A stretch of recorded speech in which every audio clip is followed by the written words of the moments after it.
Okay, the doors are closed. So welcome back after the break. We'll continue talking about ecosystem, about startups, with startups. The next part of our conference will have two parts. The first, we'll listen to pitches of 12 startups, and then there will be a panel discussion about ecosystem. We have quite a short time, so there is a 5-minute slot for every startup. Probably there will be some time to add some questions, some remarks, some assessments, some feedback maybe. And I will be this bad guy with stopwatch and overseeing if 5 minutes is enough or it's not enough. But first, some self-advertising and advertising. My name is Marek Bartosz. I work for JCI, Jagiellońskie Centrum Innowacji. We run Technology Park in Rucha in Kraków, next to Jagiellonia University campus.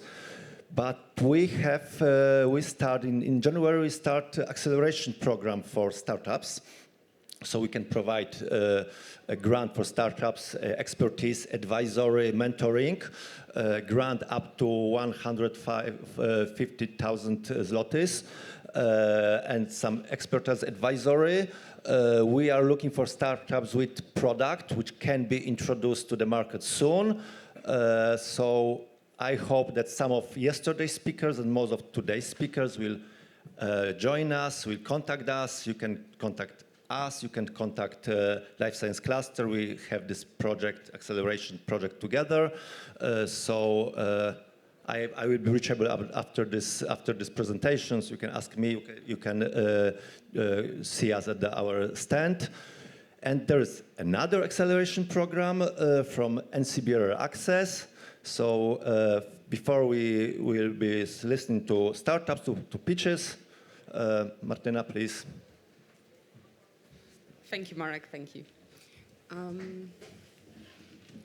Hi, so you probably have heard about me before on the panel. If you didn't, my name is Martyna Ścibiorek. I am acceleration expert from Access and CBR.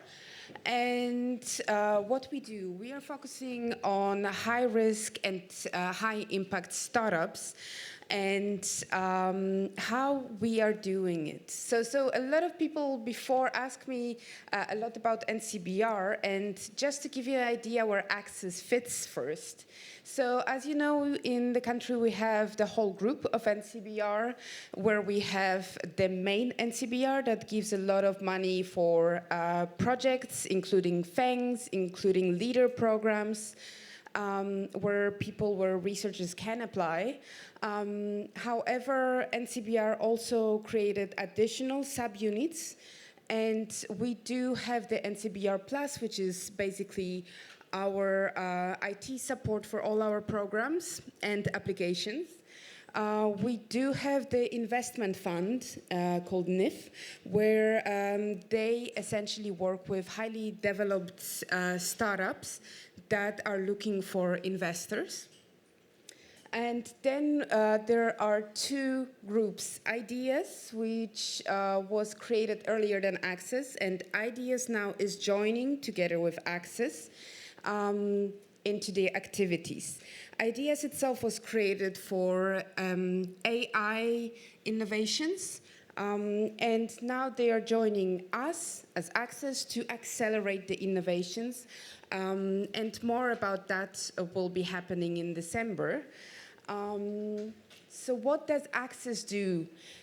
We are relatively new, so there weren't that many programs from us yet, but we are creating acceleration programs. We have horizontal programs, which are more sector agnostic, but they focus on innovation and R&D. And then we have the vertical programs, which are created with our partners, and they are more focused on different sectors. And in all of our programs, they are structured the same. We have half a year of relationship with a startup. So our contracts are for half a year. And in this half a year, we are offering mentoring, grants, and we support the commercialization of the innovation. So who can apply to us? Obviously, as I mentioned, we are looking for still high-risk startups. And those high-risk startups are at very early stage. So they might be the research groups even that are willing to start a company, that are willing to register in our program already to KRS. And companies that are not older than 5 years.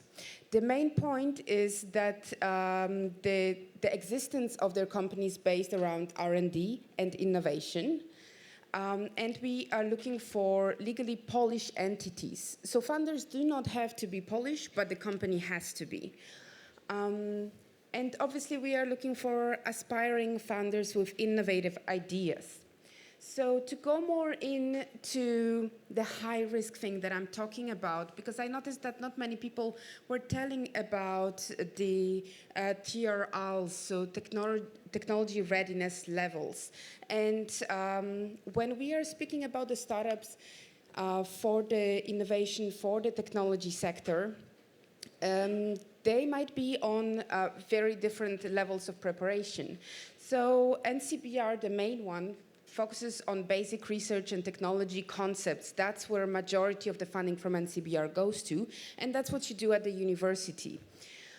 But we in Access look at the company starting from the proof of concept or MVP, minimal viable product, that we can further stimulate and accelerate with you. We look into technology readiness from 3 all the way to 8, but here is very important part. This is where a lot of startups fail. This is so-called death valley of the startups. That's the moment, the crucial moment when startups still don't earn money, but they need money. They need a lot of money to develop their technologies. That's where government comes in place, and that's where we are trying to sustain you through different activities. So obviously, later on, it's a bit easier. You are, as a startup, starting to get your first clients, maybe sell your first technology. You are entering the prototyping and having proven systems. That's where you're moving on with funding, and that's where VCs and bigger funders are more interested in you. Or that's where you start creating exit strategy for your startup. So the forms of support, just in short, we are providing access to our network, to our program through mentoring grants and potential investment.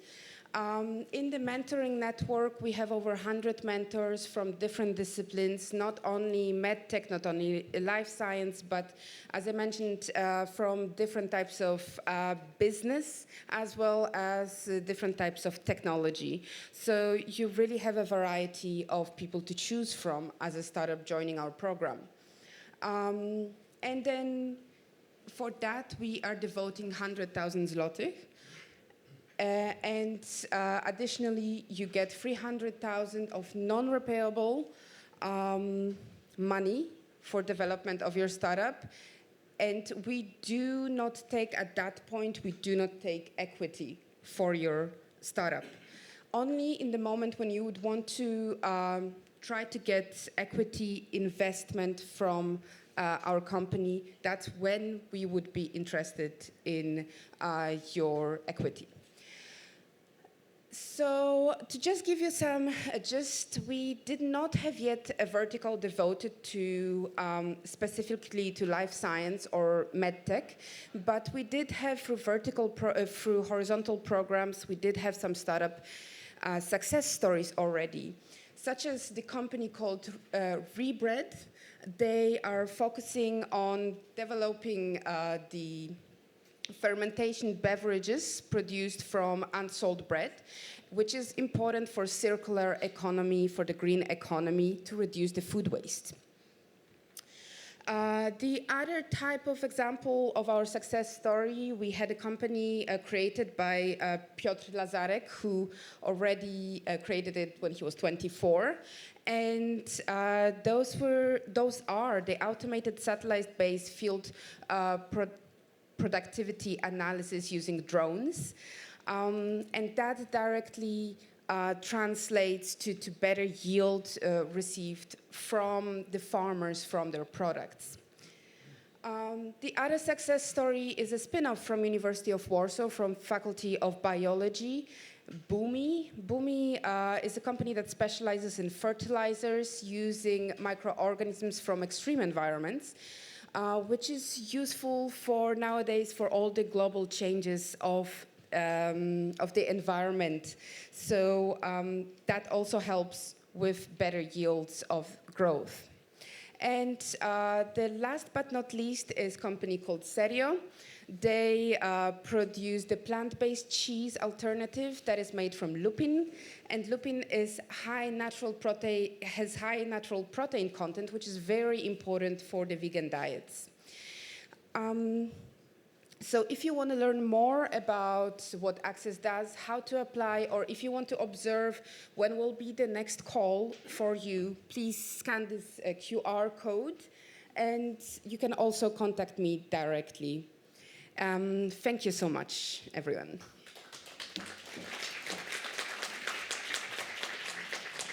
Thank you, Martina. Are you staying with us after lunch? So there will be an opportunity to talk to Martina about Accelerator. So now we start with pitches. First one is Mateusz Kierepka from Technovator Health. Mateusz, welcome on stage.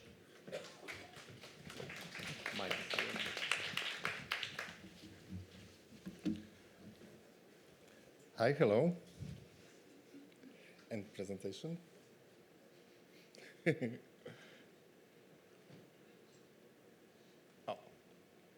Sorry. So I am Mateusz Kierepka. I am a business advisor of Technovator Healthcare, and we want to present you new technology which will change completely the way how the hospitals are working and how they are working with wireless power implants and any other medical devices. And the technology is already in the patented phase. Right now we are waiting to patent which will be publicly available by end of this year. And what is more, this system is not only to power any medical device with 95% of efficiency, but also it's able to give communication between those two devices, between transmitter and receiver. So what is the main problem which we are addressing right now? Probably some of you will have someone with some implants, maybe pacemaker. Friend of mine had this problem with pacemaker. He had pacemaker. He has pacemaker, and every 5-6 years it has to be replaced, and every third year he is carefully checking the battery of this pacemaker, if it is of course possible. And lastly, he had surgery, and because of the problems, he after the surgery he lost one ear here possibility. So you know it's a huge problem. It's not only the problem of the patients, as I mentioned, but also of hospitals, about cost and about mortality risk. So our vision, idea is to support implants and any other medical device in hospital because of few things which we think that will change completely the way how we are working, not only with medical devices, but any other devices which need power, which need also batteries or anything else. We want to have a world without cables, and also support implants and any other devices because of the not only risks and freedom, but also about the quality and also how our technology is changing the way of the powering of those implants. And how it is working. So we have standard transmitter. It's here we have technology which was designed in 1960s. Everyone thought that this technology will be able to support only microwaves on micro scale. But right now we prove, after several years of development, that this technology with synchronized field and with this receiver is able to be validated, certified, and right now we have few products which already we tested. Those products are not medical one, but we proved that this technology is safe. We are able to securely transfer and exchange data between those devices, and also it's really easy to use this kind of devices in a hospital without any plugs or any cables. So, market for this kind of devices, when we are talking only about implantable medical devices, is huge.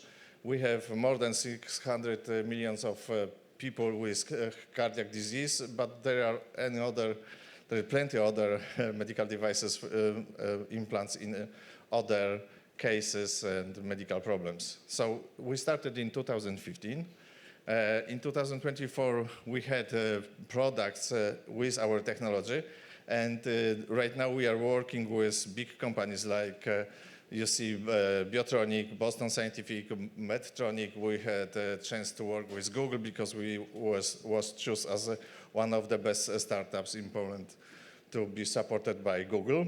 So team is huge. As you can see, we are working not only with technological and supporters and science, but also with business advisors like me. And we are in the stage when the technology is proved, it's working, and we are looking for someone who will help us in clinical validation. We need support in this case. We need industrial partners. We need someone who will change this small startup to another Polish unicorn. And I am completely sure it will be, because it's not the quantum field. Everyone thinks it's fake. No, it's working. We prove it, and it is working more than 11 years already. Thank you.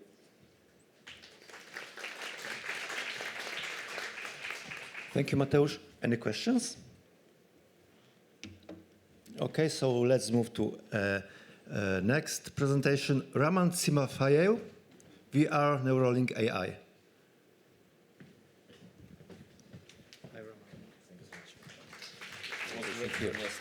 My surname, it's really difficult. Yeah, it is the most difficult part of this presentation. Thanks so much. Hi, hello. My name is Raman, and I represent VR Neuralink AI. It's VR and AI platform for neurodiagnostic and neurorehabilitation, central nervous system, and balance disorders. We focus today on stroke, but can work with a long list of CNS disorders. And we know that everyone can face neurological problems in their life, themselves or their family. For example, my grandmother partly recovered after first stroke, but after second one, she passed away. One of the reasons was subjective neurorehabilitation. I'm a physiotherapist with 7 years practice and more than 10 years in the business, and I realized our rehabilitation must be measurable. Today, more than 1 billion people live with central nervous system and balance disorders, but only 10% get rehabilitation. Our central nervous system has a direct connection with our balance. And our balance, it's micro-movement, our body and environment. When we have problem with central nervous system, this one micro-movement become abnormal, and we can measure it for understand what's happening with our patient. But 80% of doctors still working without any specific tools for diagnostic, and of course they make mistake, then mix some small issues which can be big problem for our patients in the future, and they cannot prove rehabilitation results. We have gold standard of neurodiagnostic. It's big, bulky, and expensive platform, and of course they're not for mass using. And of course we have a really convenient VR solution, but all of them without needed diagnostic, and rehabilitation with them stay subjective. As a result, millions of people don't get quality help. What we did? We're the first, it should be video, but okay. We're the first who moved gold standard of neurodiagnostic into VR, combine it with VR rehabilitation, with neurorehabilitation in one solution without any sensors, only with VR headset. Today, doctor can understand what's happened with patient central nervous system and start measurable rehabilitation in the clinic or remote with patient after stroke, Parkinson attacks, TBI, and long list of disorders. And patient only put headset, we made fast diagnostic, understand conditions, and can start rehabilitation. We are not concept. We tested our solution in more than 1,000 patients, get protocol and approved by Ministry of Health, 6 clinic implementation, and 1 patent outside Europe. Today in the European Union, sorry. And today in the European Union, we prepare a certification and have great partners. It's Mitchell Clinic Group. We have conversation with charity. We're working with Moldova government, and we have our partners. It's HTC Vive. It's one of the largest manufacturer of VR glasses, and we part Google StartUp program. We scientifically backed and show great result. We faster to recovery, we better the balance, and quality of life for our patients better with our solution. And its result was published. And we prepare, it was our first step. Second step for us, we already collect clinical data for our AI model, because we understand that our doctor today work a lot manually, and we want and we automate for them their process. It saves a lot of time for them, boosts their income, and give access to our patients to rehabilitation. It's important. Our business model, it's easy, but not about business model today. We know that we launch today our solution in the right time, because today we are in medicine growing in 30% per year, and we understand that in the close future VR will be in medicine in 100%. Our market, first of all, is Germany market. We have MVP ready, and our team today, it's a great team, and we combine experts from science, medicine, marketing, certification, development, product development, and business. Include our core, it's our Doctor of Science, Irina Marenka. It's Chief of Science with 20 years practice in the neurology and more than 200 scientific publications and 6 patents. We raised today money, but we try to find partners for make our neurorehabilitation accessible, measurable, and yes, thank you so much.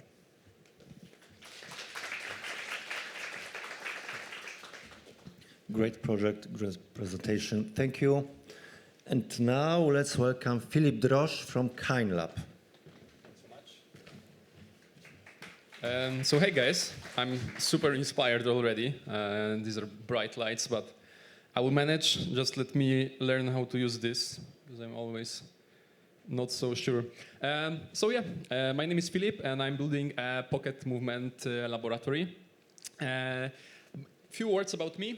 So I am mainly interested in technology for sport performance, for sport performance measurements. So it's a similar topic actually, and I'm very happy to see many people interested in this. I am currently doing masters in strength and conditioning in London, St. Mary University. I coached over 200 people in my 8 years of career as a personal trainer and a fitness coach. And I'm also a software developer, specializing in biomechanics, sensors, and computer vision. So I'm trying to combine different things in my life, and I'm enjoying that a lot.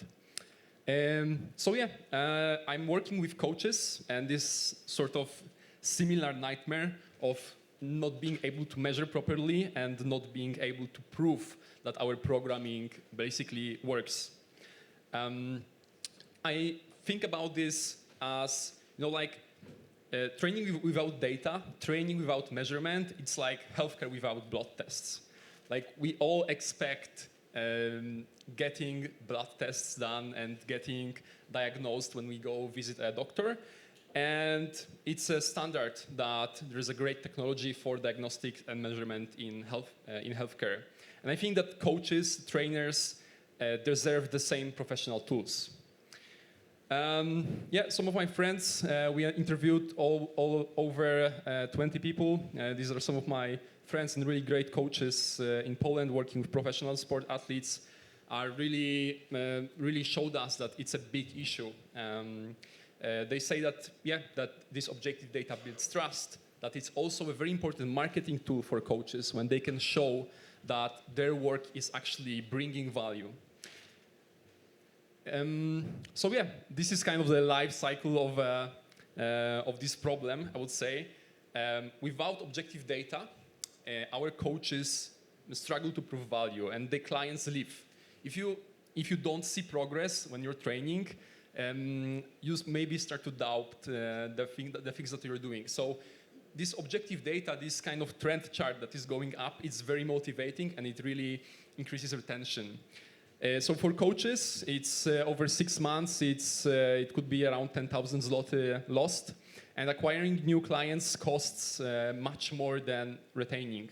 And from Harvard Business Review, we know that actually increasing retention, just 5%, can boost your profits even up to 95%, which I think is very interesting to consider.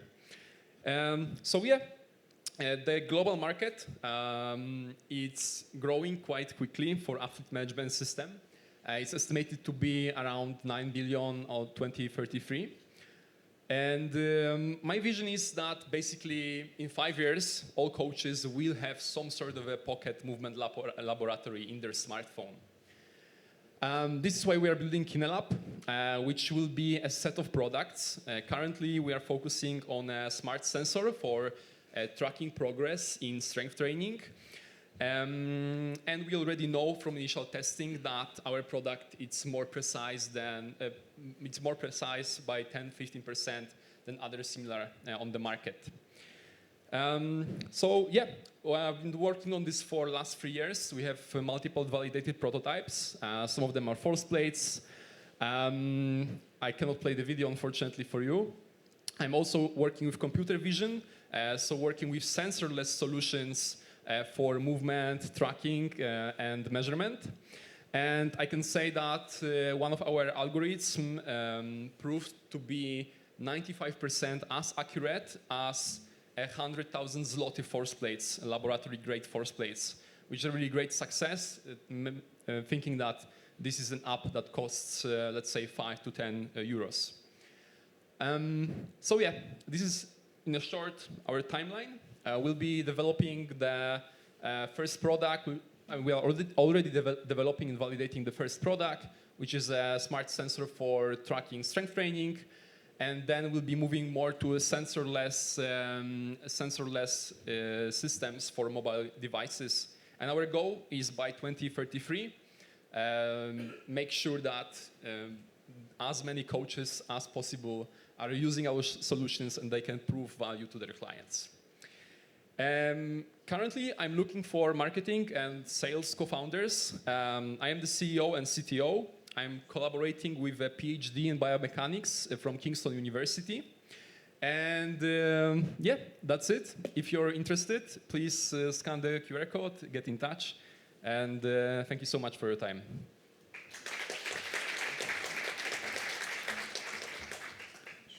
Thank you, Philip. As a passionate runner, I really appreciate this approach. It's very, very important for everybody to know what to do and how to do it while training. Okay, so now let's welcome Adriana Zohoda-Huzior from SimHub.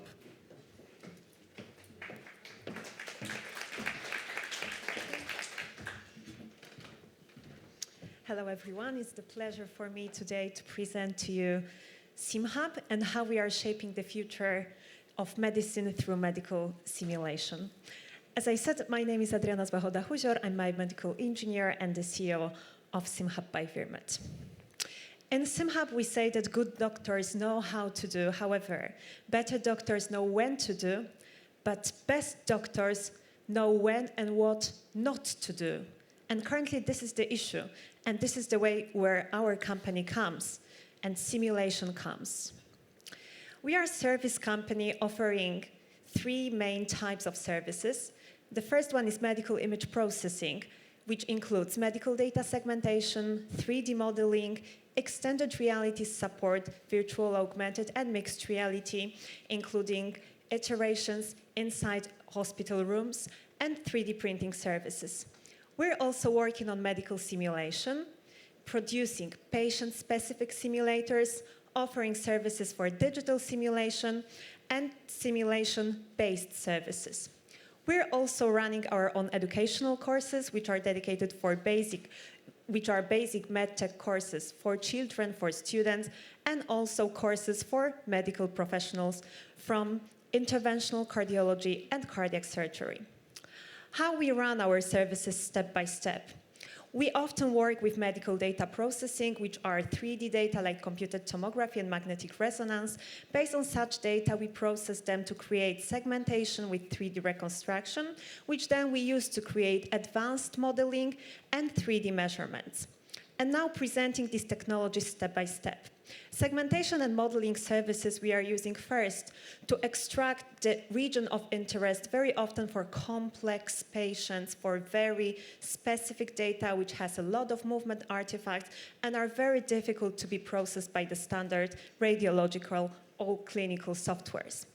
3D modeling then is used by us to create digital medical data, which then can be used for clinical trials and for devices validation for the further process of digital implantation of the devices inside the data.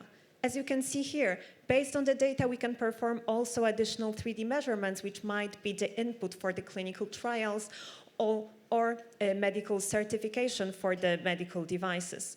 We offer here the services in terms of full spatial measurements of the patient anatomy, which can be also predefined by the physicians and by specific use case. In our company, we're working also on 3D printing solutions. We use all the 3D printing technologies which are currently available on the market to create patient-specific 3D printings of patient anatomies. These 3D printings can be used for pre-procedural planning, for anatomical assessment, are currently included mainly for very difficult operations planning. However, 3D printing and medical image processing is then further used by us for production of medical simulators. Here you can see one of our products. This is the coronary simulator we developed. The simulator is fully 3D printed and allows medical professionals to train basics of percutaneous coronary interventions. Currently, we are developing such simulators for basic coronary procedures, for vascular procedures, and for neuro procedures. Also, we started to develop the simulators which are dedicated for imaging. We also support the creation of simulation laboratories, including full medical equipment, which should be put inside the laboratory, and creation of digital or flow simulators. Here you can see the example of cardiac simulator, which we created for one international company, and also based on the CT scans, on computed tomography, segmentation, and 3D printing services, we created the full flow simulator, which allows implantation of medical devices inside the simulator to then check and verify the proper procedural performance. Such simulators are compatible with different ways of medical imaging, standard imaging, and can be also used with anatomical digital simulation and modeling digital simulation for full process of procedural planning. We include as well in such laboratories augmented and mixed reality services. As you can see, 3D models created by us from the medical data can be then visualized in also very spatial, intuitive way for medical professionals to plan their procedural strategy. In summary, advanced 3D visualization techniques play a crucial role in medical education and planning of complex and very rare procedures. 3D printing and medical simulation facilitate training of medical professionals, opening the way also for experimental studies for advanced operators and researchers, and interdisciplinary cooperation between medical engineers and physicians impacts real innovation, facilitating daily medical practice. So if you would like to use our services or collaborate with our company, then feel free to contact me. Thank you very much.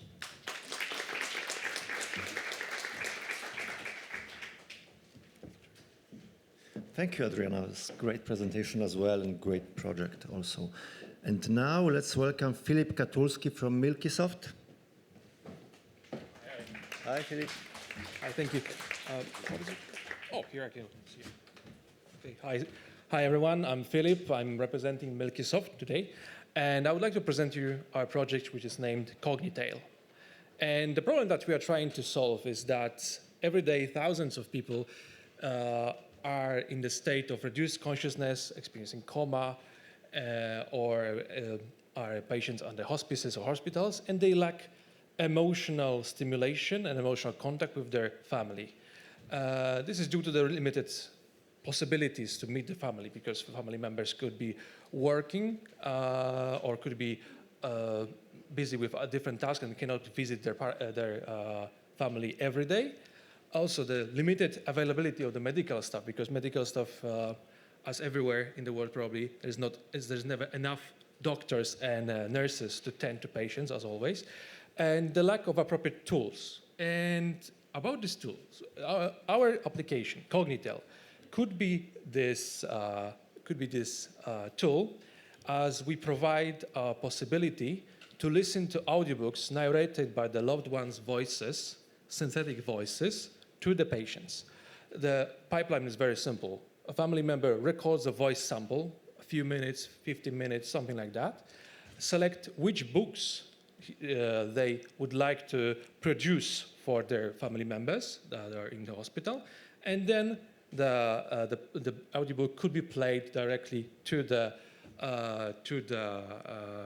family member in the hospital, regardless where the actual family member is.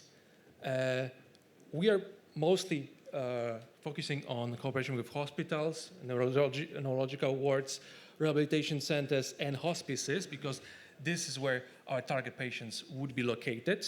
And this would be a solution for the family of those patients that are in coma or are suffering from the neurodegenerative diseases.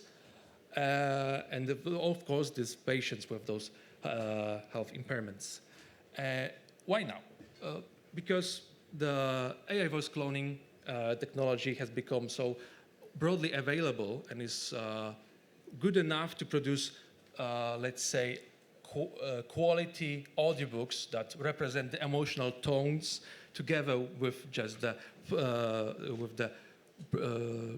reading of the text. The awareness of our society about the neurodegenerative diseases and the rehabilitation of those diseases has grown exponentially, and people are more aware of the importance of the family involvement in the therapeutic process. And we believe this is an unmet market niche, because we lack such tools with personalized audiobooks on the market.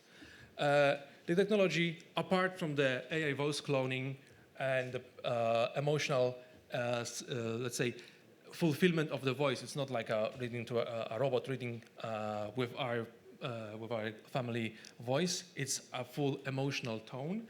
And what we also would like to support is the full remote access for the family members to know who is using their voice and what audiobooks are being read to their loved ones. They have a full control over the context that is being provided to the loved ones.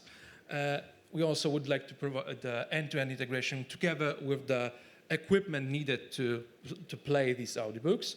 And of course, we want to be GDPR compliant, because the voice of our loved ones is a precious resource, and you don't want to be this available split all over the internet, right? And the market.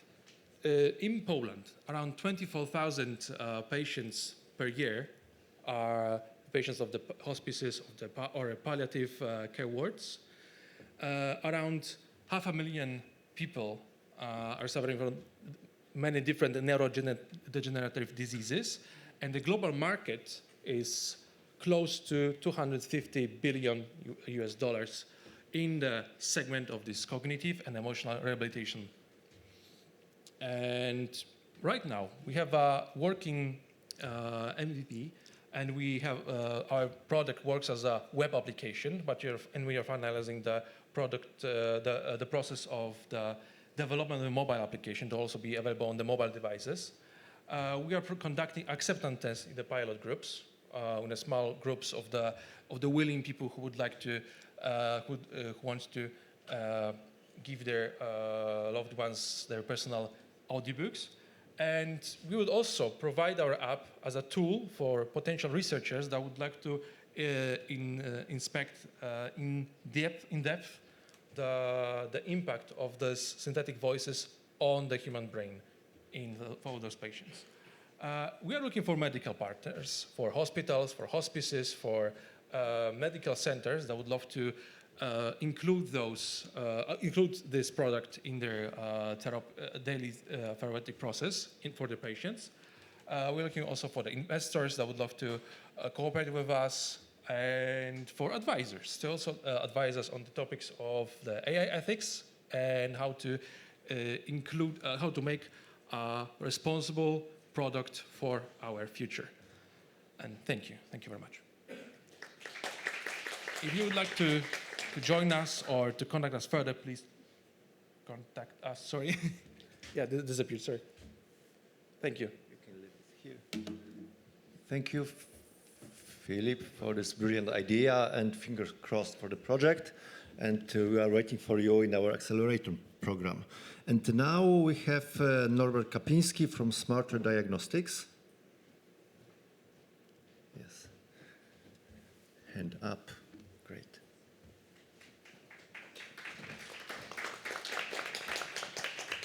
Thank you. Thank you for having me, for the kind introduction. My name is Norbert Kapinski. I'm the second-time co-founder, scientist with a profound background in AI, and also a co-founder and CTO of Smarter Diagnostics. I'm happy to talk about turning sports performance health data into action. We are a spin-off from the University of Warsaw, and we are building an AI co-pilot platform to facilitate work for experts that work with sports data. We have a core team of 15 individuals, most of them AI practitioners. We build this platform as a no-code solution and as a SaaS, so software as a service solution. And it is designed for experts, as I said, working with data-driven decisions for athletes and also for active individuals, so pro and amateur sports.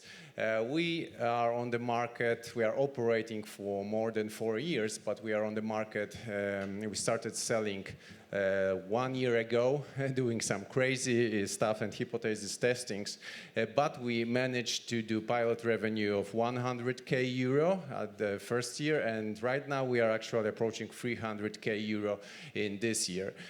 We have a huge amount of partnerships, but also what is interesting, we've been working with Polish astronaut on the Axiom 4 mission for his physical preparedness. So the problem that we are solving, putting it simple, is that there is a tsunami of data, not only, of course, in sports, but sports is one of the domains. And I've been talking to multiple clients over the last 3 years, and there is no single source of truth, no good solution for them yet on the market, because they want to utilize those data, monetize those data, take it into the practice. And that requires integrating into the whole pipeline of experts working with sports data. So that is why we developed an AI agents that help to integrate with the whole pipeline. So starting with the connector layer, we've got more than 14 right now data sources, including MRIs, including blood tests, including body composition analytics, biomechanics, and so on. Also LifeScience data, so wearables and stats from the field. I am more than happy to integrate more, so let's chat after the break. We've got also data lake layers, so something that cleans data for the experts. Also an organizer layer, when you can search for the best pattern for organizing your data. Interpretation and recommendation, and finally, dashboard creation. So the most important thing, communication of the experts with the athlete of active individual. It has to be personalized, and AI agent really supports that quest. So let's have a look at a simple case study. A football academy turned to us. They wanted to increase the availability of players from 85 to 92%. So basically they had injury-related problems. So after onboarding them on the platform, integrating the data sources. They can use our AI agents, defining the problem to create the best possible KPIs, so key performance indicators, visualization. Then they had 5 coaches who could work with 5 groups of youth athletes. So they wanted to divide optimally the data that they had inputted into the platform. So they just asked our AI agents how to do that. They want to recommend personalized training for those groups so they could use the broad amount of exercises that we had on the platform. And finally, we are at the moment at the monitoring process. So they wanted to see the trends and dashboard that represent the trends. And we actually, I know that we are on a good path to fulfill this KPI. No coding at all for them. So our business model is very simple. We address this solution to hubs of active people, of pro and amateur. So not only academies, but sports organizations, federations, individual sports experts, performance centers, also longevity clinics and sports medicine clinics as well. You basically pay more for more data that you input in our platforms. That's a SaaS, very simple business model.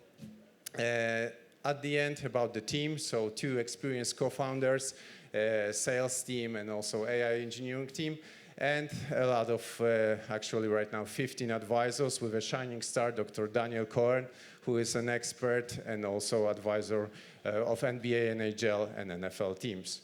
Okay, we are fundraising 4 million euros, 3 million already on board, and 500,000 soft commitment. So if you are an investor, talk to me after the break. Thank you. Thank you, Norbert. So train smarter, not harder. Good approach. And now let's welcome Maciej Gibas from New Prompt.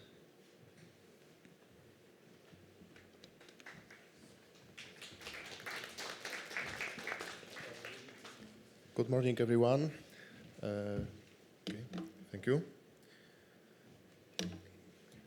Thank you very much. And ladies and gentlemen, my name is Maciej Gibas, and I have a pleasure to show us here. And it's my first time also in presentation in other language, so sorry very much.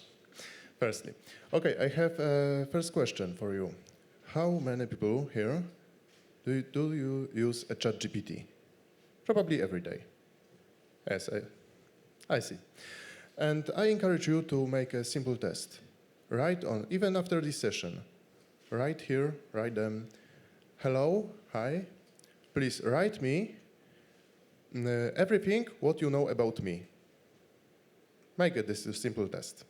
Because ChatGPT and other large linguistic model, I think, can show you how many it can make. Sorry. For example, make a program to medical devices. Because in every type, if we have medical devices, all in all, it's devices. So it have a power supply, a GPU, CPU, and sources. For example, for ECG, we must to make a program which will be put into this CPU. So programmers usually make it since, I think, months, years. Now we have tools like a Codex, Cloud Code. So even, for example, if we have a microcontroller in our solution, we have a compilator, for example, Visual Studio. For programmers, you probably know about this everything. We can install them, for example, this codex, so ChatGPT, for example, and then we not make a program. We don't write in Python, C++, or the other language of programming. We only write a prompt. And our startup, which became on Cracow University of Technology, teach people how to use ChatGPT and the other large linguistic model in good way. Because I think many people in really very different age age, jobs. For example, we teach teacher in our university, in other university, doctors also, what they can make with ChatGPT, what data our or the patients or the other people they can input into this program. So we have programmers also, but make a code is very difficult. But actually, for really everyone, it's possible to make specific expertises application into these medical devices. For example, to detect cancer in early state of this page, we can detect the recognition of hand. So in really different faculty, it can really help everyone. It isn't a problem to make a prompt, but for example, if you write before your prompt, so message to ChatGPT, you are expert in, we get different result. If you write, for example, it's very important to me to get the best result, please ask me a 10 question, and then we only must to take back this message, and we get a best result. And this is what we make to prepare medical devices and specialist lesson for every people. It's a part, of course, of our of our job to make this one. So I would like, of course, to encourage you to contact with us. We are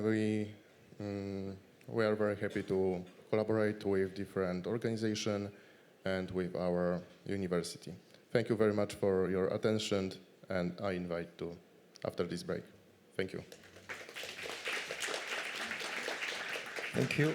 First presentation in English, and it was excellent. So, great job.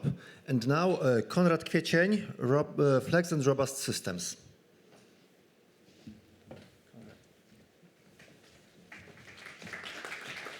Thank you very much.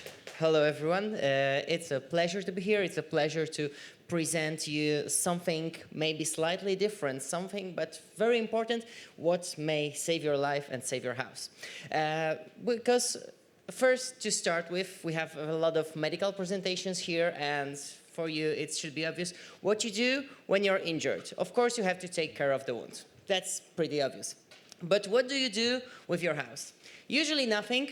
And you really should do something about the wound in your house. And what is the wound in the house? How a house can get wounded? Wounds for houses, for buildings, are cracks. And how these cracks appear? Cracks are usually coming from stress concentration because we use brittle materials. If you think concrete, if you think mortar, bricks, everything is brittle. And the problem of the stress concentration appears, and then the cracks appear. And when we have the catastrophic events, natural disasters, hurricanes, earthquakes, all these leads to catastrophic event and destruction. But if only we could somehow redistribute the stresses, we would fix the problem. And fortunately, we can do it. We can do it with our solution. These are polyurethane flexible joints, easy to apply, combinable with almost anything. You can shape them into any kind of anything. You can use them before or after the damage. You can fill the crack. You can have protective tapes, many, many different solutions. And to show you practically what happens and how the redistribution of stresses work, we need to see like the two videos. If you use a stiff protection, you don't really help at all the problem of critical damage. But if it's flexible, even if the main part of your construction is destroyed, everything can be kept together and there is no catastrophic damage. You can repair your house, but most importantly, you can evacuate yourself. And has it cracked already? No, not yet. Oh, now it's gone. But we are safe. The beam is not falling down. And that's because the flexible is the new robust. And if you have no catastrophic damage, everything comes back to the initial shape. And we have a lot of tests for this, many earthquake simulations, harmonic resonance, and the test as sophisticated as hitting something with the caterpillar. And nothing really breaks it. Our technology can save, even you see like this, these structures are not very strong structures. These are not Tokyo skyscraper resistance to earthquake. It's very poor building, but saved with our simple technology can resist because flexible is the new robust. And we use it in many different places. It was already able to save a family house after there was terribly damaged by flooding. It could help as an emergency protection because it works within 4 hours with an active slope, so we were able to save some places. It also serves our national heritage in Warsaw, keeping buildings safe from vibration. So this is Flex and Robust. It's a spin-off from Cracow University of Technology, first to introduce flexible joints to civil engineering with patents and constant development of the solution for new applications. And what we are needing here is the case if technology transfer was easy, we wouldn't have this conference here. So we are needing partners, we are needing help with crossing the bridge to the people who really need this, to humanitarian action, but to any kind of the companies, any kind of the constructions that may need this, and these are our business partners. So if there is anyone wanting to apply such a technology, if you know anyone who may be interested in involving this to their business plan, please let us know. And if you think if we are worth it or not, we have been acknowledged by many humanitarian actions in Poland, by European community, and also by the United States. And in a few days, this also will be presented in Silicon Valley. So I think it is something really worth considering. So thank you very much, and let's stay in touch.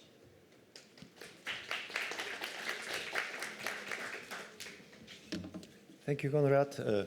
Safe houses mean safe lives as well. So now let's welcome Andrzej Schmalz with 2 projects, Innotech4U and Elfi project.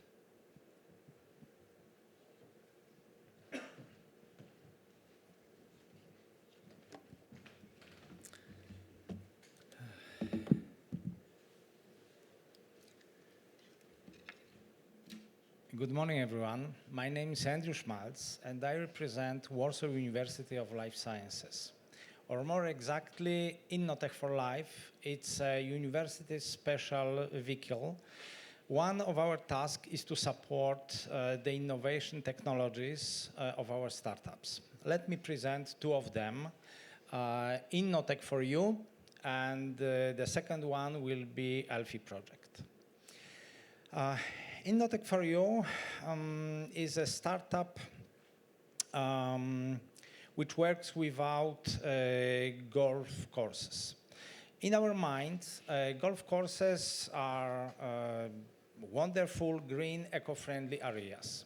In reality, it causes many ecological problems, so critical that some of the courses costing $10 million, unfortunately, have to be closed. Excessive water consumption.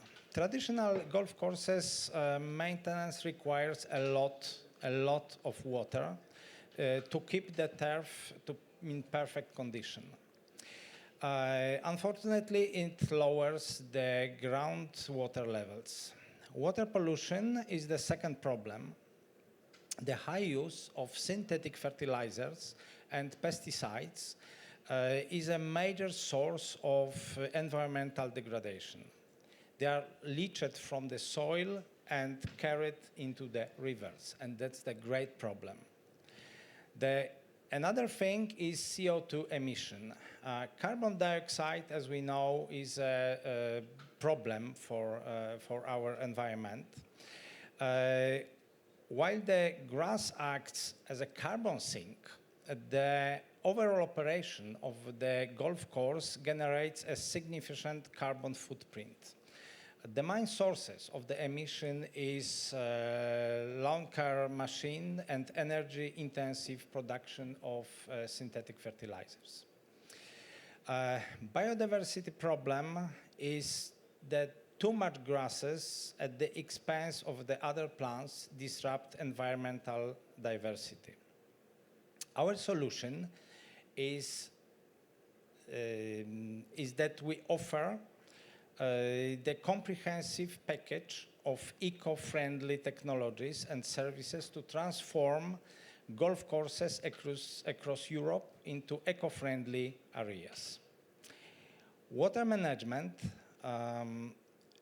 we develop advanced retention and purification technology for grey water and creation the ecological fertilizers based on the rock minerals. Carbon footprint.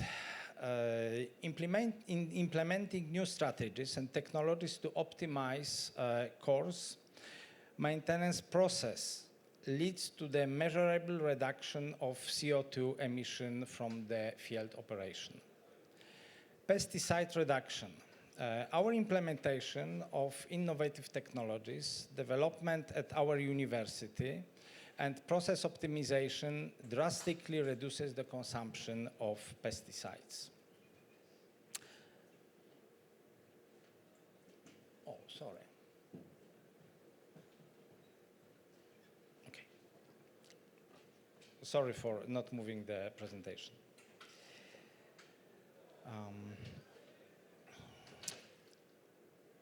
We offer a toolbox. Every golf course has a different problems. So we provide a full range of solutions at all the above mentioned issues and support the design for new eco-friendly golf courses.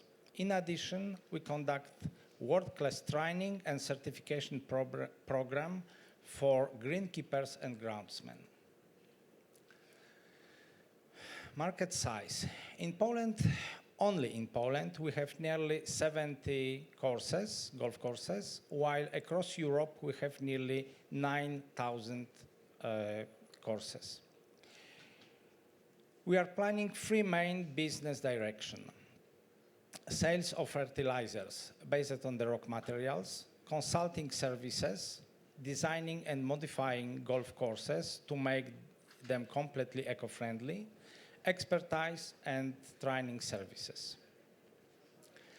The Eco Toolbox was developed by many excellent specialists from the field of environment protection, and the training leader for trainings for groundsmen and greenkeepers is Eva Zaraś, PhD, and the sales manager is Ms. Iga Walczyk.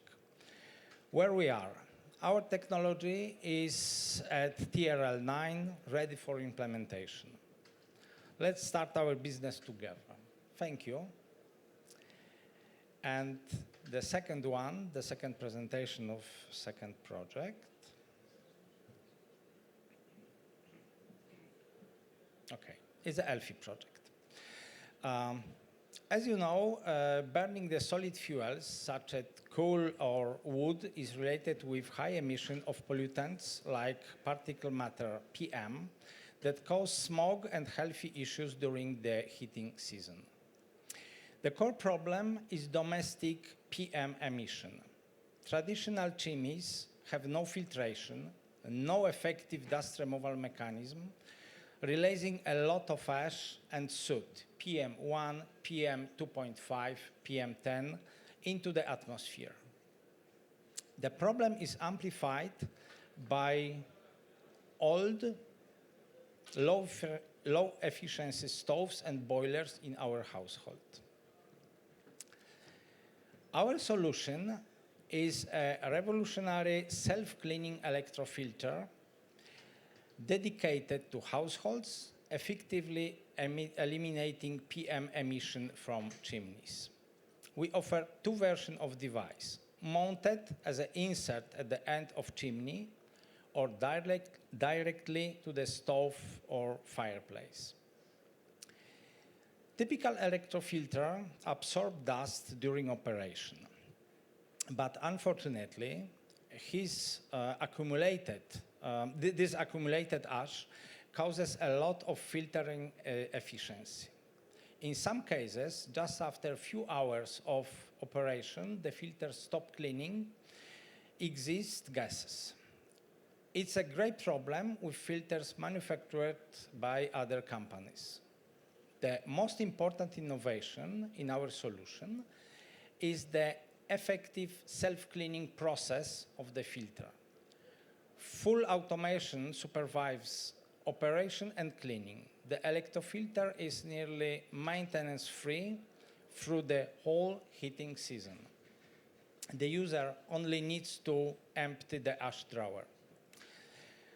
Laboratory tests have confirmed that dust removal efficiency is over 82% at all time, and dust reduction just up to 3.6 milligram per cubic meter. It's the excellent result because it's less than planned in the future EU standard of 4 milligrams. Device is designed to be easy in installation, compatibility, and low power consumption. Market opportunity. Only in Poland we have nearly 7 million of soiled fuel boilers, fireplaces, and stoves. We have 3 main business directions. Sale of electrostatic filter directly to the home users. Sale of heating equipment manufacturers for integration with their new stoves or boilers. Specialized services, providing consulting and research services in the field of electrostatic dust removal for industry. Our main researcher is Janusz Podliński, PhD engineer. And when we are at TRL 9, technology is ready for implementation, so I invite you to cooperation. Thank you very much.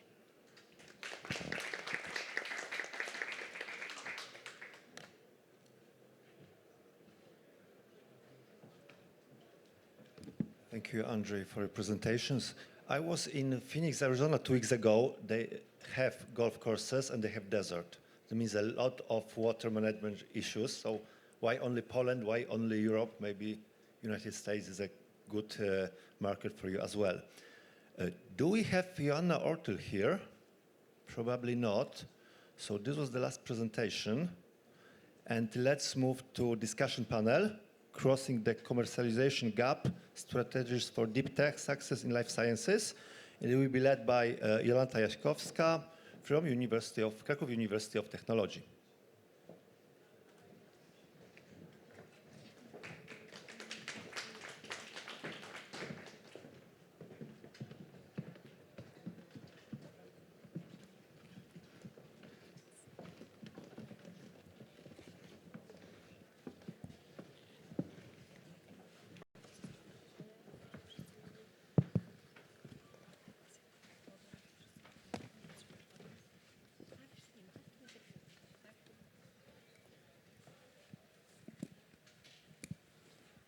Hello, everyone. For the first, I would like to introduce our panelists. And from my left, Monika Kordon-Sikorska, ExitMind, Edyta Pindelska, Medical University of Warsaw and CEO Advanced Pharma Solution, Zbigniew Majka, also Medical University of Warsaw and Zbigniew Majka Consulting, and Marcin Chmielewski, Institute of Bioorganic Chemistry, Polish Academy of Science, and owner Future Synthesis. Thank you. Welcome. For the first part of our panel, I would like to talk about the science for medicine. In recent years, we have witnessed a dynamic rise of the importance of technologies emerging from academic environments, ranging from the new methods of synthesis of bioorganic compounds and advanced drug design approach, applying computer modeling and, of course, AI. There raises a key question: to what extent do innovation develop at universities from technical universities, medical universities, meaningfully influence the discovery of new therapeutics and advanced at modern pharmacy, modern medicine. And for the first, I would like to ask Zbigniew, how do technologies develop at university? You have experience from technical university and medical university, because now you are from this kind of university, contribute to discovery and development of new drugs. And you have also experiments from pharmacy, because you worked 70 years in... 17 years in Adamet company. Okay. Technologies development at universities, especially technical universities like polytechnics, play a key role today in the discovery and design of new drugs. This is not limited to classical biology and chemistry, but increasingly involves the use engineering, computer science, physics, nanotechnology, biomaterials, and automatization. Technical universities are conducting intensive research on molecular modeling, predicting how a given molecule will bind to protein, designing new chemical structures with optimal properties, use AI models for drug design, models trained on biochemical data allow the generation of new molecules with specified parameters, prediction of toxicology, bioavailability, and metabolism, the reduction of drug discovery time from years to months.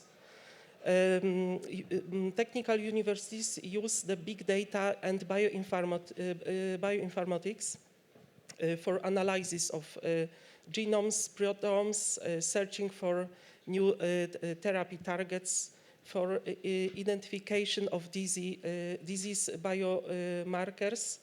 Technical universities are developing devices and methods that improve biological research.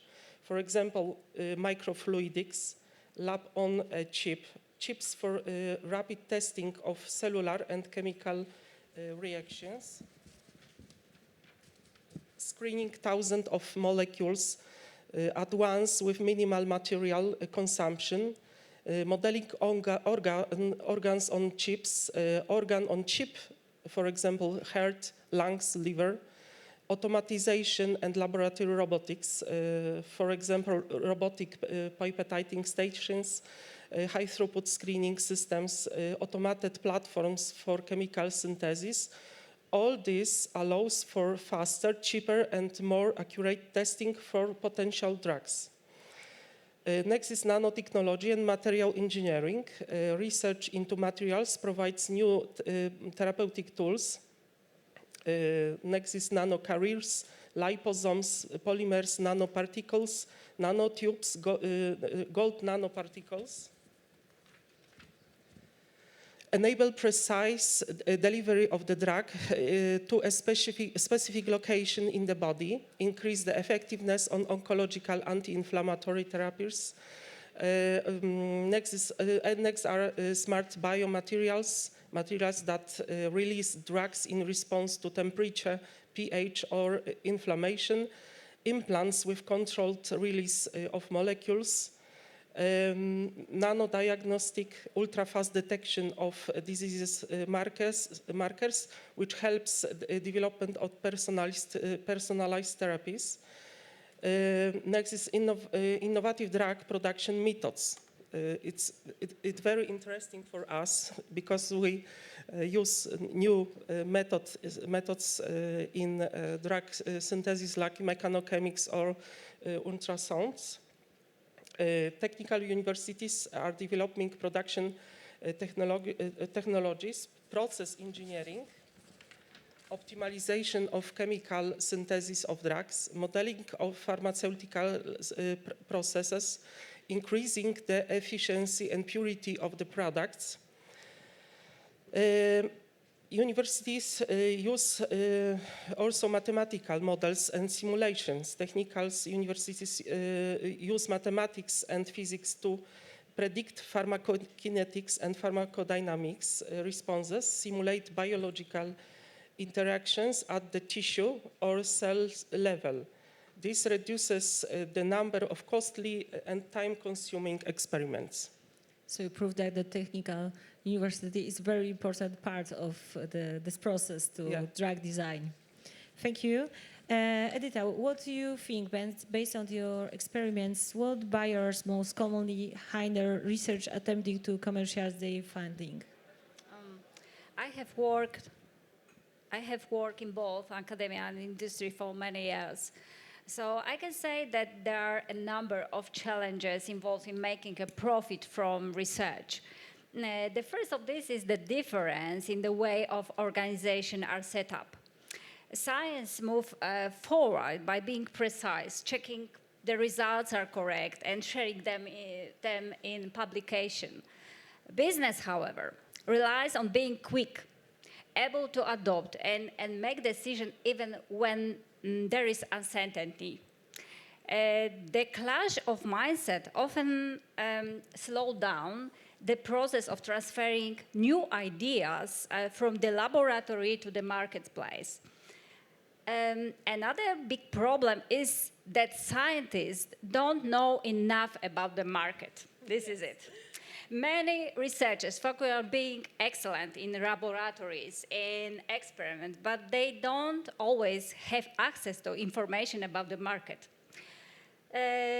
How competitive they are or what the rules are. This means that projects that are very important for science might not be useful for industry or might need more work to be better than other projects. We also have to deal with complicated rules and laws, so which can be really difficult when it comes to medicine or medical devices. To turn an idea into a product that complies with necessary rules and regulations, you need experts from different fields. You need to do extra studies. This makes the process take longer and cost, of course, more money. Another important area is intellectual properties. If you are not careful with things like filing patents at the right time, not having a proper plan for your IP, or not managing your licensing properly, you might find it hard to work well with other companies. At the same time, many researchers do not think that it's important to document results clearly and to prove who was first to make them. Yeah. Finally, there is a human factor. So limited business skills. To be able to commercialize, you need to be able to explain to people why your project or product is valuable, or build relationship with investors, understand financial language. This is a problem for scientists, and negotiate efficiently. If we don't have these skills, even very good news, new ideas might only be used in universities. To sum up, these problems are real but not impossible to overcome. The key to effective commercialization is combining scientific excellence with market-oriented thinking. This is it, in my opinion. So it's very difficult to be both scientist and businessman, businesswoman. Thank you. Thank you. Monica, what do you think? Which models of science-industry collaboration have proven most effective? So, Edita just shared a lot of information about the scientific side. I'm coming from the business side. So but for the last 3 years, I work on the intersection of business and science. And believe me, the first year, it was shock for me how it doesn't work. And then I started to look for the proof it is working. And Cracow Technology University is a very good example of it. And what I realize is, first of all, if there is a real collaboration, so there is a trust and reliability on the both sides, and trust is coming always with respect. Honestly, respect is not always the thing which I see on the both sides, but this is the only way when science and business can collaborate. I hate when people say that business is on the dark side. I know this is used commonly, but I think this is the passive-aggressive way of saying about business. We just have a little bit different aims and different ways of doing things which are coming to the same value, which is improving the life of other people and improving the life of all of us every day, honestly. I'm a chemist by my education, and I'm coming from the chemical business. I saw how the science made in business can make the life better and easier for all of us, starting with the, I don't know, winter tires, which we already experienced for the last week, and ending with the drug development. And other things which is working in such a collaborations, it's a long-term collaboration. So the business knows the partners on the other side, and the science and academic people used to know the people on the other side.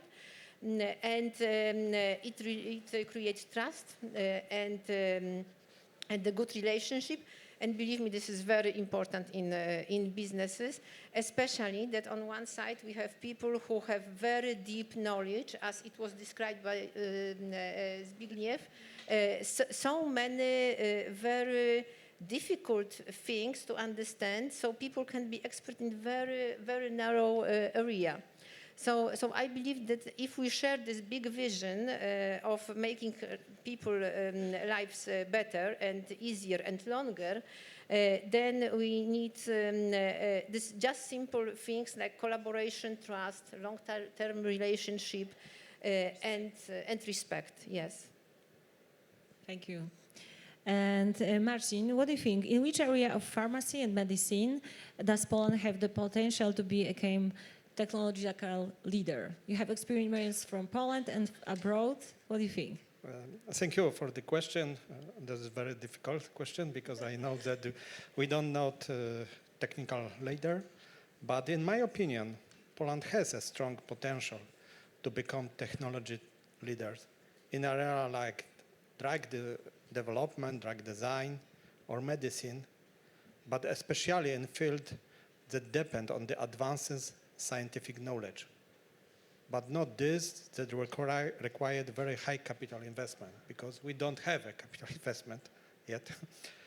We still have a high level of expertise in chemistry, biology, agriculture, bioinformatics. By using the modern tools such as AI, we have a lot of examples, very impressive here. Yes, today or yesterday. We can gain technology advantages. We should focus especially on the new technologies, where we already have strong expertise, such as in my area in nucleic acid-based therapeutics, RNA, siRNA, modified oligonucleotide. For example, my company, Future Synthesis, has been granted the new project in an international consortium which use AI to design as eRNA effective in the treating myocardial infection.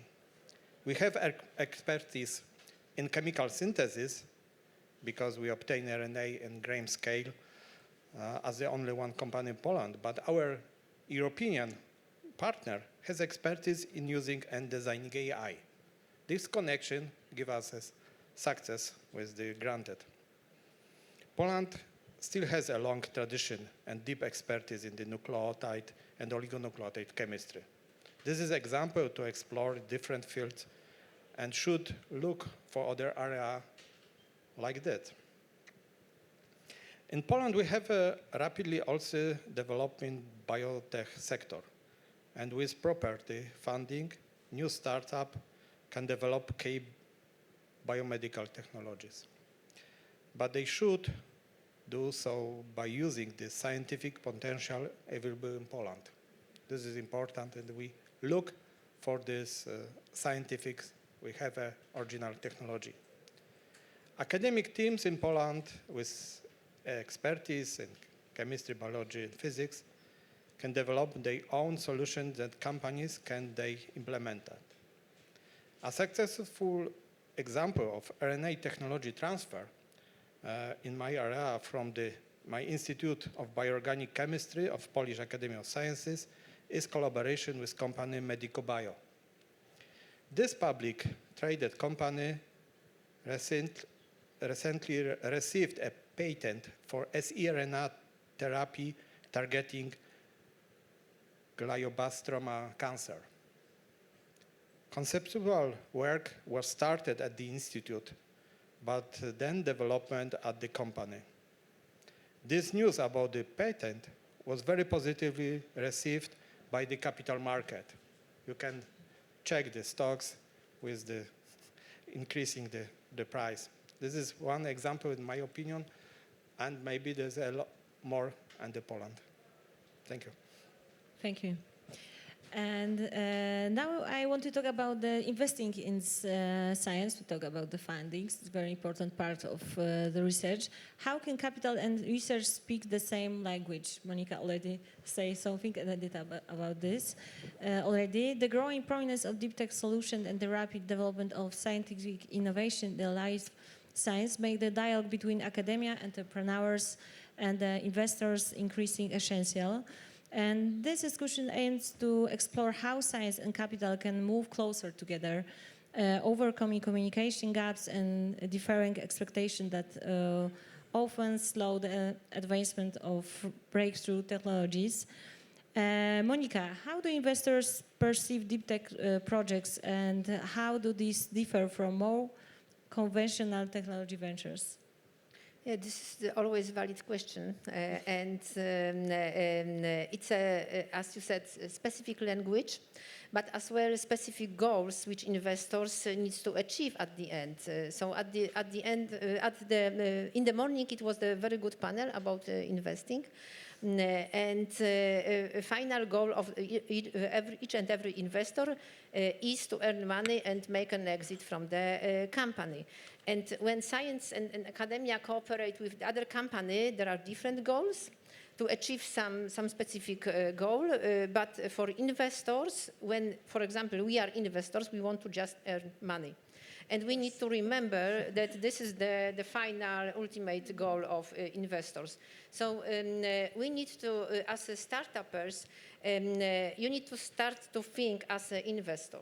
And there are very good books which you can start to read to first understand it, but as well a lot of mentors who already did this way, and they are able to share the information and to support with this way of thinking. So for what investor will pay? Is my technology scalable? Is it able to produce in the big scale in the factory? Because if not, it's useless for the investor. As well, especially for medtech and life science, food tech as well, regulatory performance. Is it possible to achieve this in some certain time or not? Other certifications, the trends on the market. Will my technology will be still valid for the next 10 years or not? Because if not, nobody will invest money, or nobody clever will invest money in this kind of technology. So there are a lot of different factors. I could talk for like next 30 minutes about list of them, but thinking like an investor and understanding the aims of the investors. The other factor is that there are some short-term trends, especially even in the medical technologies or in the drugs development, and all the industry is going one way, and after 2 years it's going another way, and this is as well making the startuppers' life more difficult. But you choose this. Thank you. That's very interesting, especially for me as scientist. Thank you. And I want to ask Edyta, based on your experiments, what do you think? Which models of collaboration between academia and capital works well in Poland, and which require improvement? Maybe first. I try to the good answer things. Yeah, we know that there is several effective models of cooperation in Poland, but there are still things we need to do to make big improvements. This will help new drugs and treatment reach the market faster. First, the project-based collaboration model works very well in Poland. This is especially visible in research consortia founded by the National Center for Research and Development, or Horizon Europe. Clear objectives, defined work packages, and transparent division of responsibilities help reduce the risk and create predictable environment for technology transfer. Another effective model is contract-based research, where companies outsource specific studies to academic laboratories. Academic institutions often have advanced equipment, a specialized knowledge in fields such as chemistry, pharmacy, or material science. These help them solve technological problems more quickly and sometimes cheaply. But there are two important areas that need big changes if we want to have a more dynamic innovation ecosystem. The first is managing intellectual property. In Poland, universities still have a lot of bureaucracy and problem with technology licensing. Sometimes negotiation takes longer than the research itself. Yes. If university really want to make money from these discoveries, they need to make decision more quickly and think about IP in a way that is more like a business. The second important issue is a culture of cooperation and mutual trust between universities and industry. In many Western countries, working with companies is a big part of what scientists do. In Poland, it is still sometimes seen as less important than academic identity, or even in conflict with it. So, in my opinion, this way of thinking must change. That's it. Thank you. It was very interesting. And Marcin, what do you think? Which models is the best and which need to be improved? We have a lot of models. I am example one model with one person is from the science. And, very good model. I don't know. But in my opinion, the best model is found companies with the participation of scientific and business professionals. And the university should remain in the role of mentor only. Sorry, but no as a capital investment and something. Strong scientific expertise and innovation, expertise is what we have said before, chemistry, biology, physics, still exist in Polish academic teams. They allow them to develop a cutting-edge solution, particularly in the innovation area like RNA therapeutics and molecular diagnostic. However, we lack managers, people who have a good feel for business, because scientists are generally not strong in the business. Sorry for everyone, but yes, we knew. We need a collaboration with the people who feel the business. However, effective technology transfer is still possible. Academia should not delay the process because time is crucial in the field of innovation in life sciences. Currently, what do you say, Edita? Poor regulation of fire and constant inspection, frequency audits, and slow things down. For this reason, we should focus on supporting the development of R&D department within the company rather than realize solution on the university. Thank you. And Zbigniew, if you have experience from as a scientist, as investor, as company, so what information, insights, or tools do investors need, and what do science needs to jointly develop the successful deep tech projects? In order for investors and scientists to collaborate effectively on advanced technology projects, they need different but complementary information, tools, and perspective on the projects. What do scientists need? Above all, scientists need a clear business and strategic framework so that their work has a realistic path to commercialization. Information and insights for scientists. Market demand. Who is the target of audience? What the problem are we actually solving? Technology benchmark. What solution exists and where is the market gap? Monetization model. How can the technology generate revenue? I think this is the most difficult for scientists. Financing horizon. How long the investor willing to wait for a return? Investor expectations regarding scalability, requirements for market size, barriers to entry, competitive advantage, regulation and legal risk. Other tools are access to infrastructure, laboratories, supercomputers, appropriate equipment,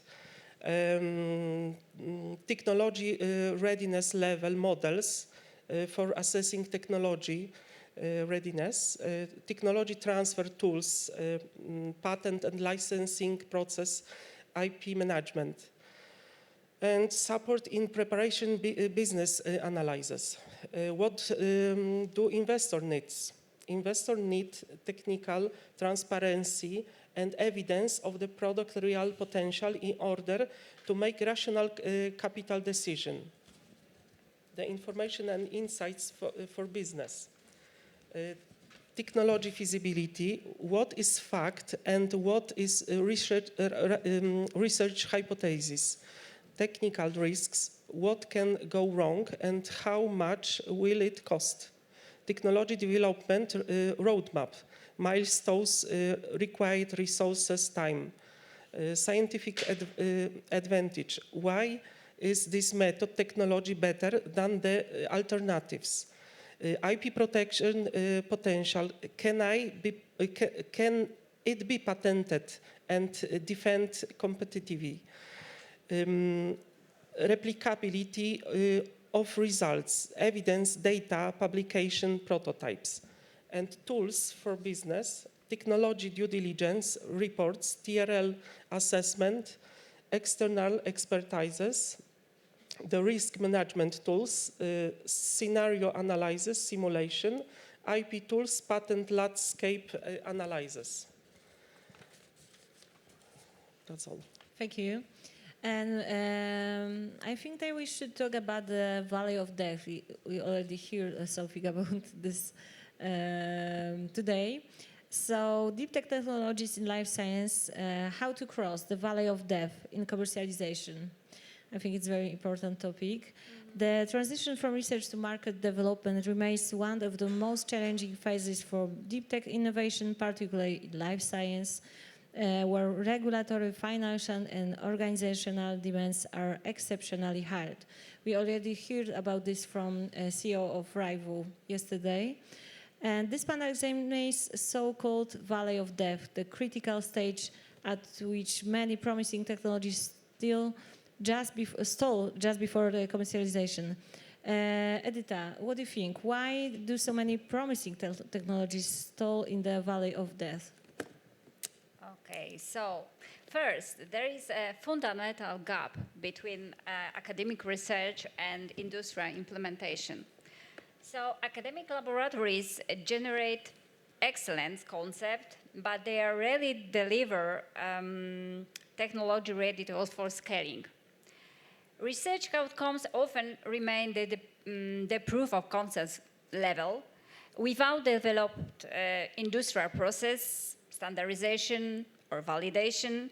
As a result, investors and companies perceive such a product as too risky, mentioned to Monica.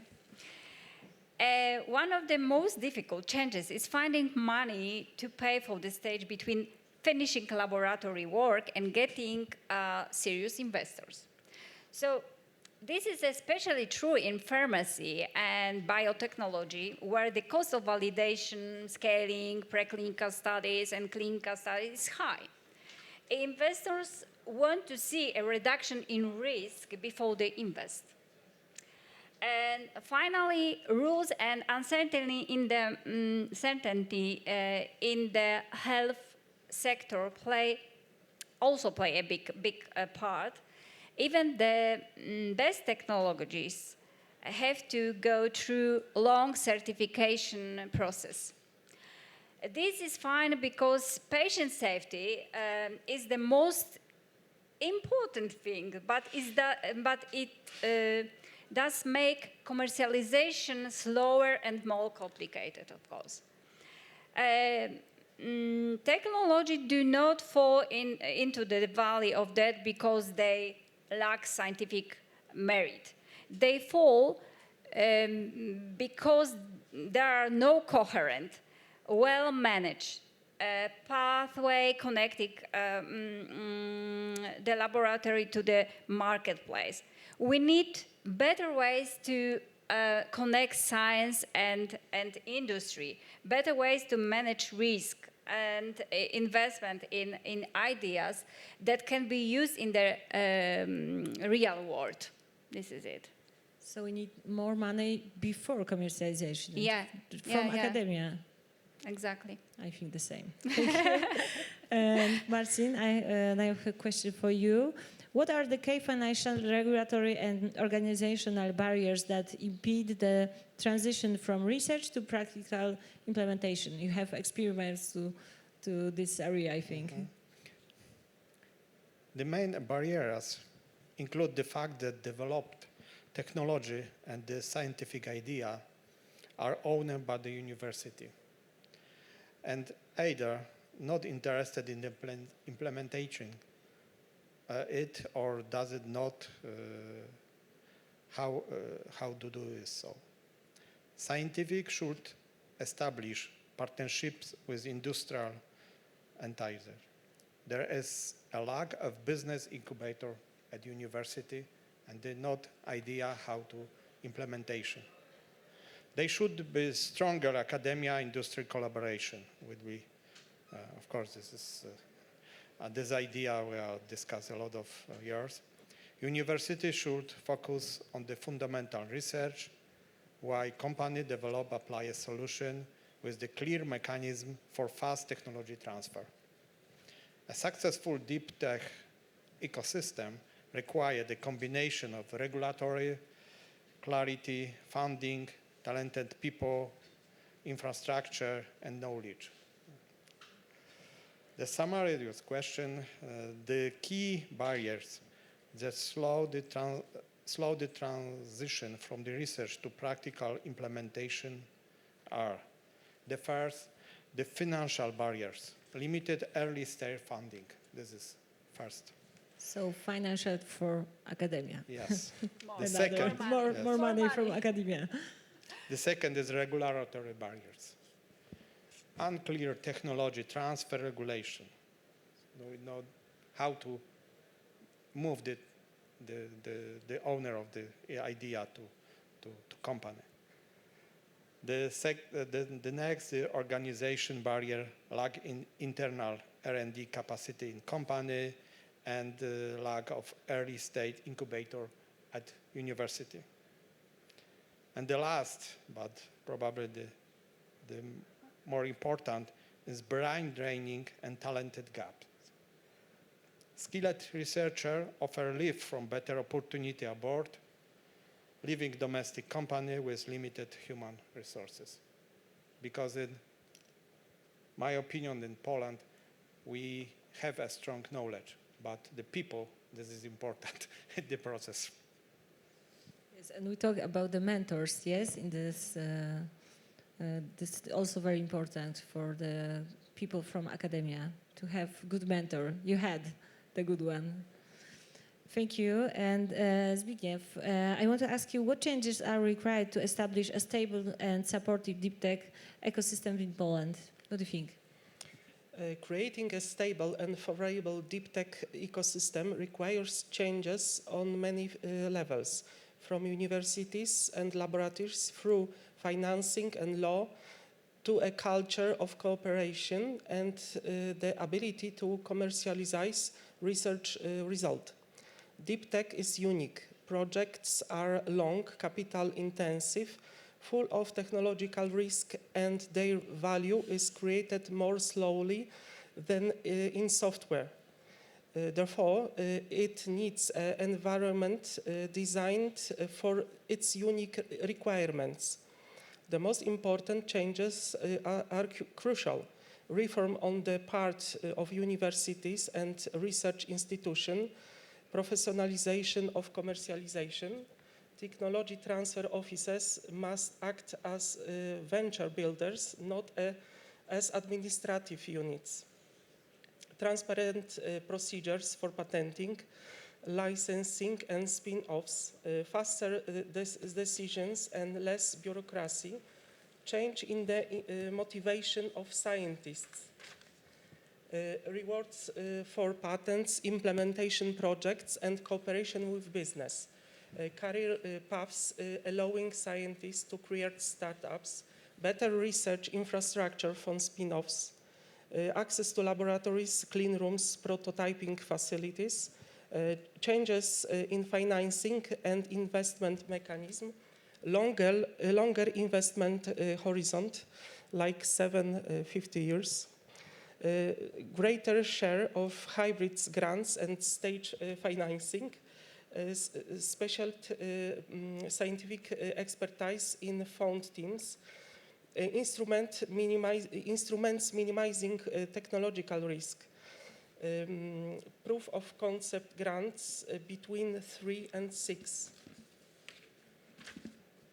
pilot financing in industrial laboratories, co-financing with industry, stable, predictable public programs, no drastic changes every 2-3 years, building continuous financing paths from science to market, changes in legal regulation and state policy, simple mechanism for establishing and owning spin-offs, clear rules and university shares, changes in the culture of cooperation between science, business and investors, common language and rules. Scientists learn to communicate the value of technology. Investors learn to understand TRL, technical risks and R&D cycles. Thank you. And Monika, how should projects be financial during the gap between laboratory research and market-ready development? And what roles do seed funds, grants, and technology parks play in advancing deep tech innovation? So, in case of the first part of the question about financing of this critical time for all startups, there is no other way than blended money. So the private money and the public money, and it was proved for like 40 years or 30 years back in US. When a lot of public money was pushed to create ecosystems and startups, and now they are very proud of what they have, how the ecosystem they have, etc. And they are still doing it. Still, public money are pushed to this ecosystem, even to small universities.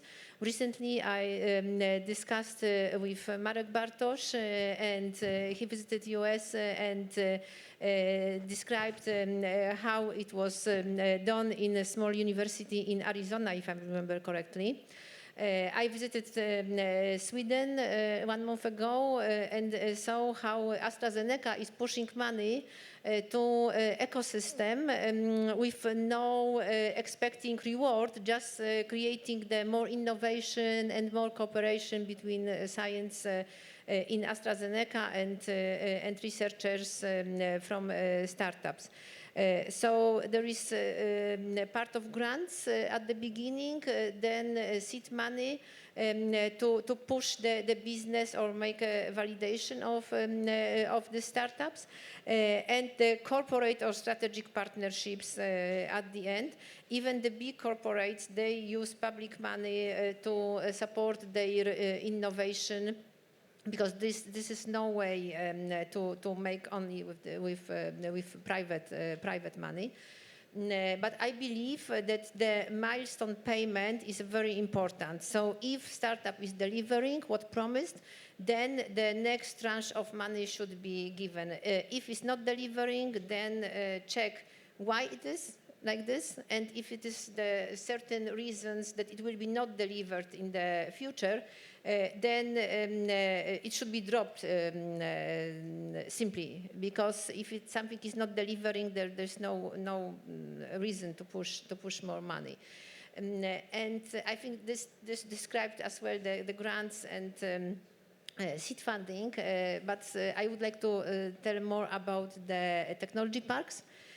Because as well, close to AstraZeneca in Göteborg, there is a technology and innovation park, GoCo, and it's unbelievable what they are doing in this place.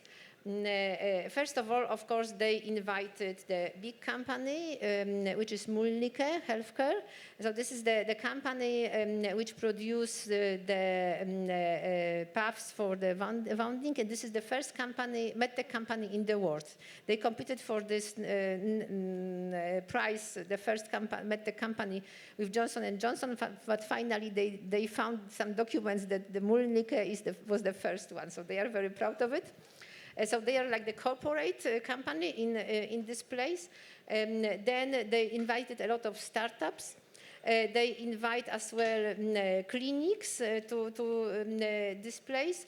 But as well, when I saw the place, there were like buildings with the flats. And first I thought, okay, there are researchers working, living in those flats. No, they invite to renting those flats the people on retirement. Yeah, to mix the generations, to mix the experience, and to support young people with the experience of the older people. And this is not as they said, this is not limited with the education, etc. But I believe only very well educated people would like to live in such a place where there is innovation and startups, etc. So it's a kind of mentors. They could be exactly. So they are meeting in the place. How they took the area or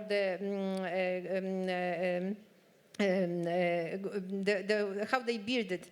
They took the area from the AstraZeneca, because AstraZeneca decided they will not build more buildings. So they give this part of their plant. It was just a garages or something, some not used part. to the city. City gave it to developers with the special contract. The developers will build what they agreed. So this GoCo park, and this is amazing. This is like 5 years ago. There's almost nothing in it. Now they are buildings. It is very lively, and they are very proud what they are doing in this place. We have similar thing, or the start of similar thing in Krakow, like Krakowski Park Technologiczny. This is Cracow Technology Park, and of course Jagiellońskie Centrum Innovation, Jagiellońskie Centrum Innowacji, Jagiellonian Innovation Center. Yeah, and it was designed and built, and the idea was very similar to do such a place, to exchange the information, exchange the knowledge, and just to talk with other innovative people every day, meet in the kitchen, etc. So we did the first steps in it, but we need much more, and I think that Krakow and Poland, of course, this is not the only innovative park in Poland. There is one in Lublin, there is one in Wrocław, in Poznań, in Gdańsk. I don't know about Warsaw. Not yet. Yeah, this is very sad because I'm from Warsaw. So yeah, but I hope it will be. I hope. So. Thank you very much. It was very inspiring, and now I think we have broader view for commercialization process, especially in life science. Thank you very much. Thank you. Thank you for invitation. Thank you very much.